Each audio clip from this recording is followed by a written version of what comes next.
It's been 5 years since the people of Myanmar went to the polls in a general election, and only the second time they'll cast ballots since the nation emerged from 50 years of military rule. But no surprises are expected. The National League for Democracy, or NLD, headed by the high-profile and one-time symbol of democracy, Aung San Suu Kyi, is expected to maintain its ruling position.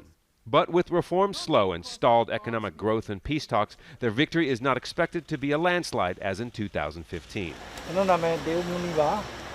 To change the whole system, 5 years is just a short period. We were under the dictatorship for more than 40 years, and this is the start of the democracy. We need more time. I can give the NLD more time. They couldn't change anything for us. That's why I don't like the NLD at all. For me personally, I just don't like the NLD. The turnout for the election is expected to be lower than the estimated 70% 5 years ago, because the nation is facing a second wave of COVID-19, but also because some ethnic areas won't even have polling.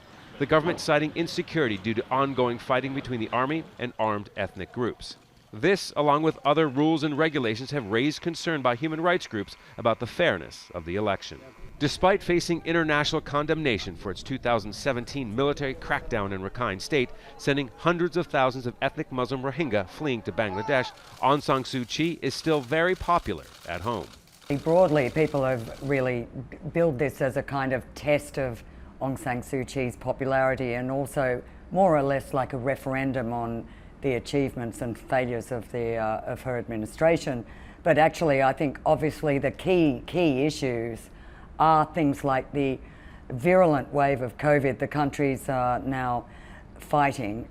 Even with the anticipated victory for the NLD and its 75-year-old leader, there's growing concern about the lack of depth within the party's leadership. Aung San Suu Kyi has not positioned anyone to be a potential successor, so any sudden changes could lead to a political crisis. Scott Heidler, Al Jazeera.